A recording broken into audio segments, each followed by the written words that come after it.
గోదావరి జిల్లాల్లో సంక్రాంతి సందడి వాతావరణం నెలకొంది. దేశ విదేశాల నుంచి వచ్చే బంధువులు అతిథుల కోసం విడిది ఏర్పాట్లు జరుగుతున్నాయి. పండుగకు వారం రోజుల ముందే హోటళ్లలో రూమ్స్ దొరకని పరిస్థితి నెలకొంది. సంక్రాంతి పండుగంటే రంగవల్లులు, గంగిరెద్దులు, హరిదాసుల సందడితో పాటు పిండి వంటలు ప్రత్యేకం. అయితే గోదావరి జిల్లాల్లో కోడి పందాలు, నాన్ వెజ్ వంటకాలు ప్రత్యేక ఆకర్షణ. దేశ విదేశాల నుంచి అతిథులు, సందర్శకులు ఇక్కడికి తరలివస్తూ ఉంటారు. దీంతో ఏ గడపలో చూసినా సందడి వాతావరణం నెలకొంటుంది. విద్య, ఉద్యోగం, వృత్తి, వ్యాపారం ఇలా రకరకాల కారణాలతో ఇతర ప్రాంతాలకు వెళ్లిన వాళ్లంతా సంక్రాంతి పండక్కి స్వస్థలాలకు చేరుకుంటారు. ఇక గోదావరి జిల్లాల విషయానికొస్తే తమతో పాటు స్నేహితుల్ని కూడా తీసుకొస్తూ ఉంటారు ఇక్కడి వాళ్లు.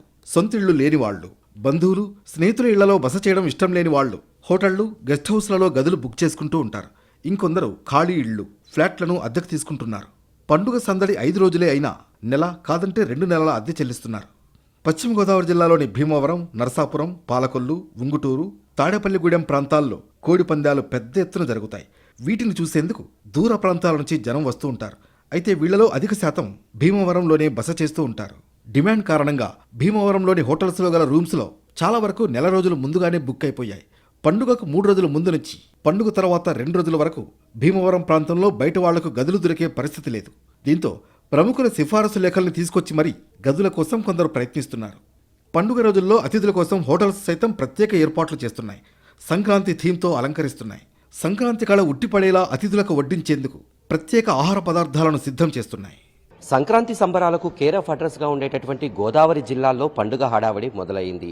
దేశ విదేశాల నుంచి తరలి వచ్చేటటువంటి అతిథుల కోసం ఇప్పటికే విడిది ఏర్పాట్లను ఇక్కడి ప్రజలందరూ కూడా ఏర్పాటు చేస్తున్నారు. ముఖ్యంగా గోదావరి జిల్లాల్లో భీమవరం ప్రాంతానికి అతిథులు పెద్ద ఎత్తున తరలి వస్తూ ఉంటారు. దీనికోసం ఇప్పటికే వారందరికీ విడిది సౌకర్యాన్ని కల్పించేందుకు ఇక్కడ భీమవరం చుట్టుపక్కల ప్రాంతాల్లో ఉన్నటువంటి హోటల్స్ అన్నీ కూడా దాదాపుగా బిజీగా కనిపిస్తున్నాయి. ఎక్కడ చూసినప్పటికీ కూడా హౌస్ఫుల్ బోర్డులే కనిపిస్తున్నాయి. గత నెల రోజుల ముందు నుంచే ఇక్కడ ఏర్పాట్లన్నింటినీ కూడా ఇక్కడ అతిథులు పర్యవేక్షించుకుంటూ అతిథుల కోసం ఆ రూమ్స్ అనే వాటిని బుక్ చేయడం జరుగుతోంది. ఇంకా పండక్కి ఒక 5-6 రోజుల సమయం ఉంటుండగానే ఇప్పటికే హోటల్స్లో ఉండేటటువంటి యాజమాన్యాలు, నిర్వాహకులు కూడా వచ్చేటటువంటి అతిథులకు పండుగ మూడును చూపించేందుకు అక్కడ ప్రత్యేకమైనటువంటి ఏర్పాట్లను చేస్తున్నారు. ప్రస్తుతం మనం ఇక్కడ ఫాల్కన్ నెస్ట్లో ఉన్నటువంటి ఏర్పాట్లు మనం ఇక్కడ చూడొచ్చు. అడుగడుగున సంక్రాంతి శోభ కనిపించే విధంగా ఇప్పటి నుంచే ఏర్పాట్లు అనేవి చేస్తూ ఉన్నారు. వచ్చినటువంటి అతిథులకు తాము గోదావరి జిల్లాలో ఉన్నాము, సంక్రాంతి పండుగ చేసుకుంటున్నాం అనేటటువంటి ఫీల్ ఎక్కడా కూడా మిస్ కాకుండా మనకి ఇక్కడ గంగిరెద్దులు, అలాగే రంగుముగ్గులు, అలాగే రకరకాలైనటువంటి ఏర్పాట్లన్నింటినీ కూడా చేస్తూ ఉన్నారు. వచ్చినటువంటి అతిథులకు ఎటువంటి ఇబ్బందులు లేకుండా ఇక్కడ భారీ ఏర్పాట్లు అనేవి చేయడం జరుగుతోంది. ఇప్పటికీ హోటల్స్ అన్నీ కూడా పండుగ శోభతోటి ముస్తాబైనటువంటి పరిస్థితి కనిపిస్తోంది. దాదాపుగా అన్ని హోటల్స్లోనూ ఇదే పరిస్థితి కనిపిస్తోంది. అన్ని చోట్ల కూడా హౌస్ఫుల్ బోర్డులు కనిపిస్తున్నాయి. అయితే గతం కంటే కూడా ఈసారి ఎక్కువగా హోటల్స్కి వచ్చేటటువంటి వాళ్ళు అతిథుల సంఖ్య పెరుగుతూ ఉండడంతో ఈసారి హోటల్స్ రూమ్లు దొరికేటటువంటి పరిస్థితి కనిపించట్లేదు. దీంతో అటు పోలీసులతోనో, ఇటు రాజకీయ నాయకులతోనో, లేదా తెలిసినటువంటి వారితోనో హోటల్ రూమ్స్ కోసం కొన్ని సిఫార్సు లేఖలు అనేవి కూడా లేదా సిఫార్సులు చేయించడం అనేది కూడా ఇప్పుడు ఆనవాయితీగా మారుతోంది. గోదావరి జిల్లాలో ఈసారి కోడి పందాలు కూడా పెద్ద ఎత్తున జరిగేటటువంటి అవకాశం ఉన్న నేపథ్యంలో పెద్ద ఎత్తున అతిథులు, ముఖ్యంగా హైదరాబాద్, బెంగళూరుతో పాటు అన్ని దేశంలోని ప్రధాన పట్టణాల నుంచి కూడా పెద్ద ఎత్తున అతిథులు తరలి వచ్చేటటువంటి అవకాశం కనిపిస్తోంది. దీంతో ముందుగానే హోటల్స్ అన్నీ కూడా బుక్ అయిపోయి కనిపిస్తున్నాయి. కానీ ఇప్పటికీ కూడా ముందు 3 రోజులు, పండుగ తర్వాత 1 రోజు మాత్రమే హోటల్స్ అనేవి రద్దీగా ఉండే. కానీ ఇప్పుడు వారం రోజుల పాటు కూడా ముందుగానే రూమ్స్ అన్ని కూడా బుక్ చేసుకున్నట్టుగా ఇక్కడ నిర్వాహకులు అయితే చెబుతూ ఉన్నారు. పిండి వంటలు, మాంసాహారమే కాదు పచ్చళ్లకు కూడా గోదావరి జిల్లాలు ప్రత్యేకం. మరీ ముఖ్యంగా ఇక్కడ దొరికినన్ని నాన్ వెజ్ పికిల్స్ మరే ప్రాంతంలో అందుబాటులో ఉండవు. భీమవరంలో తయారయ్యే చికెన్, మటన్, రొయ్యలు, చేపలు, పీతల పచ్చళ్ల రుచి అమోఘం. సంక్రాంతి పండుగకు వచ్చే బంధువులు, అతిథులకు ఇక్కడి వంటకాలను రుచి చూపించడంతో పాటు వెళ్లేటప్పుడు నాన్ వెజ్ పికిల్స్ ఇచ్చి పంపిస్తూ ఉంటారు ఇక్కడి వాళ్లు. ముఖ్యంగా విదేశాల నుంచి వచ్చే వాళ్లు తమ వెంట పెద్ద మొత్తంలో నాన్ వెజ్ పచ్చళ్లు తీసుకెళ్తున్నారు. సాధారణ రోజుల్లో వెజ్తో పాటు నాన్ వెజ్ పచ్చళ్లకు డిమాండ్ సాధారణంగా ఉంటుంది.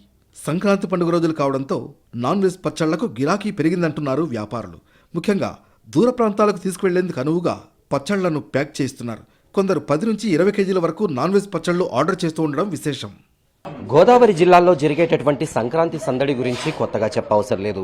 దేశ విదేశాల నుంచి తరలి వచ్చేటటువంటి అతిరథ మహారథులకి ఇక్కడి దొరికేటటువంటి రుచులను వారి అందించడం ఇక్కడి గోదావరి ప్రజల సంస్కృతి. ఇందులో చాలా ప్రధానమైనటువంటి పాత్ర పోషిస్తూ ఉంటాయి నాన్ వెజ్ పచ్చళ్ళు. మనం చూడొచ్చు, సంక్రాంతి పండుగకి వచ్చేటటువంటి అతిథుల కోసం రకరకాలైనటువంటి పచ్చళ్ళు, మెత్తళ్ళు, అలాగే చేప, పండుగప్ప, చికెన్, బోన్లెస్ చికెన్, పీతలు, రొయ్యలు, ఇలా రకరకాలైనటువంటి పచ్చళ్ళు, దాదాపుగా ఒక 10 నుంచి 15 రకాల నాన్ వెజ్ పచ్చళ్ళు, అలాగే ఒక 15 రకాల వరకు కూడా వెజ్ పచ్చళ్ళు, రకరకాలైనటువంటి పొడులు, వీటన్నిటినీ కూడా వచ్చినటువంటి అతిథులకు గిఫ్ట్గా ఇస్తూ వాళ్ళకి ఈ రుచులను దేశ విదేశాలకు కూడా ఇక్కడ పంపిస్తూ ఉంటారు. ఇక్కడి పచ్చళ్ళు రుచి చూసేందుకు కూడా ఎక్కడెక్కడి నుంచో ప్రజలు ఇక్కడికి తరలి వస్తూ ఉంటారు. భీమవరంలో ఎంతో ఫేమస్ అయినటువంటి గోపి పికిల్స్ దగ్గర ప్రస్తుతం మనం ఉన్నాం. అక్కడ ఇప్పటికీ కూడా చాలా ఈ పండుగ ఆర్డర్లతోటి మొత్తం అంతా కూడా రద్దీగా కనిపిస్తుంది. మామూలు సమయాల్లోనే చాలా ఇక్కడి నుంచి ఎక్స్పోర్ట్స్ పెద్ద ఎత్తున అవుతూ ఉంటాయి. కానీ ఇప్పుడు పండుగ సమయానికి పెద్ద ఎత్తున అవన్నిటినీ కూడా పార్సిల్ చేసేటటువంటి పనిలో ఇక్కడ నిర్వాహకులు, తయారీదారులందరూ కూడా బిజీగా కనిపిస్తున్నారు. మనతో మాట్లాడేందుకు ప్రముఖ పచ్చళ్ళ తయారీ సంస్థకు సంబంధించినటువంటి వ్యక్తులు ఉన్నారు. సార్, ఈసారి సంక్రాంతి పండుగకి ఏ స్థాయిలో పచ్చళ్ళు ఇతర దేశాలకు వెళ్ళబోతున్నాయి? ఇక్కడికి వచ్చినటువంటి వాళ్ళు ఎటువంటి సంతృప్తి వ్యక్తం చేస్తున్నారు? ఈ ఈ ఈ టైం ఇప్పుడు ఈ సంవత్సరం మటుకు చాలా స్పీడ్గా ఉంటుందండి. పండగ కూడా అన్ని చోట్ల కూడా కోడి పందాలు కూడా ముందరే అనౌన్స్ చేశారు. ఈ పండగ చాలా ఉత్సాహంగా ఉంటుందండి. మాకు కూడా పండగకు వచ్చే పచ్చళ్ళకు వచ్చేవాళ్ళు చాలా ఎక్కువ మంది వస్తారని చెప్పేసి ఎక్స్పెక్ట్ చేస్తున్నాం.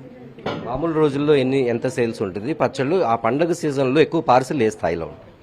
మామూలు రోజుల్లో కూడా బాగానే ఉంటుందండి. అప్పుడు వెజిటేరియన్, నాన్ వెజిటేరియన్ కలిపి వెళ్తాయి. ఈ పండగకి వచ్చేటప్పటికి వెజిటేరియన్ తక్కువ వెళ్తాయి, నాన్ వెజిటేరియన్ బాగా ఎక్కువ వెళ్తాయండి. అన్ని రకాల పచ్చళ్ళు, boiler chicken, boiler boneless, mutton, chicken, రొయ్య, పీత, పండుకప్ప చేప, కొరమేం చేప, మెత్తళ్ళు అన్నీ వెళ్తూ ఉంటాయండి.